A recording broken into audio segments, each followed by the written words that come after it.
പണ്ടാറം. എന്റെ കർത്താവേ, എന്തെല്ലാം കളികളാ കാണണ്ടേ. ഇന്നത്തെ എപ്പിഡോസ് കാണാൻ കഴിയുമെന്ന് വിചാരിച്ചല്ല. ആ TV കേടെന്നപ്പോ മനസ്സിലൊരു ലഡു കുടുങ്ങിയ മാതിരിയായി പോയി. ഈ മുടിഞ്ഞ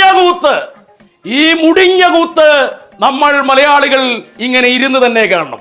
ഞാൻ കണ്ടു. കണ്ണടച്ച് കിടക്കുന്നത് ഞാൻ കണ്ടു. കണ്ണടച്ച് കിടക്കുന്നത് ഞാൻ കണ്ടു. കണ്ണടച്ച് കിടക്കുന്നത് ഞാൻ കണ്ടു. കർത്താവിന്റെ നാമത്തിൽ ബാക്കി പറയരുത്. പ്രിയപ്പെട്ടവരെ, വീണ്ടും എത്തിയിരിക്കുകയാണ് നമ്മുടെ സ്വീകരണ മുറികളിലേക്ക്.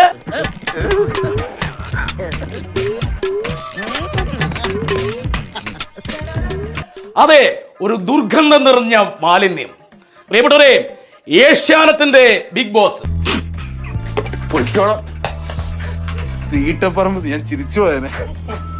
ഒരു കാര്യം ഇപ്പോഴേ ഉറപ്പിച്ചു കഴിഞ്ഞു, കളി മാറുകയാണ്. ഈ 6 വർഷവും കണ്ട കളികളല്ല നമ്മൾ ഇനി കാണാൻ പോകുന്നത്. 6 വർഷത്തെ ഇടവേള കഴിഞ്ഞ് ഇന്ദുചൂടൻ വന്നിരിക്കുന്നു. പുതിയ കളികൾ കാണാനും ചിലത് കാണിച്ച് പഠിപ്പിക്കാനും. കൂടിയ നിറത്തിലുള്ള അശ്ലീല കാഴ്ചകൾ, കിടപ്പറ നോട്ടങ്ങൾ, ഇക്കിളി കെട്ടുപൊട്ടിക്കുന്ന കെട്ടിപ്പിടുത്തങ്ങൾ, കുളിക്കടവിലെ കൊച്ചു വർത്തമാനങ്ങളെ തോൽപ്പിക്കുന്ന കൊച്ചു വർത്തമാനങ്ങൾ, അശ്ലീല കാഴ്ചകൾ കാണിക്കാനും കാണിച്ചു പഠിപ്പിക്കാനും 1 വർഷത്തെ നീണ്ട ഇടവേളയ്ക്ക് ശേഷം ഇന്ദുചൂടൻ തിരിച്ചു വന്നിരിക്കുക. എങ്ങനെ നേരെയാകാനാ?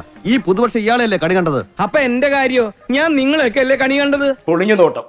ഒരാളുടെ കുളിമുറിയിലേക്കും കിടപ്പറയിലേക്കും നഗ്നതയിലേക്കുമുള്ള ഒളിഞ്ഞു നോട്ടമാണ്.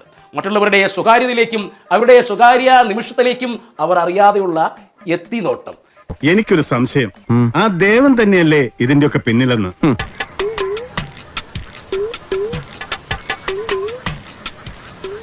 ബിഗ് ബോസിലെ ഒളിക്യാമറകൾ അതിൽ പങ്കെടുക്കുന്നവരുടെ സ്വകാര്യതയിലേക്ക് ഒരു നാണവും മാനവും ഇല്ലാതെ അതിക്രമിച്ചു കയറി അവരുടെ ചിരിയും കരച്ചിലും ആക്രോശങ്ങളും അട്ടഹാസങ്ങളും അവരുടെ ഉറക്കവും പകർത്തി മസാല പരുവത്തിൽ വിളമ്പി കൊടുക്കുകയാണ്.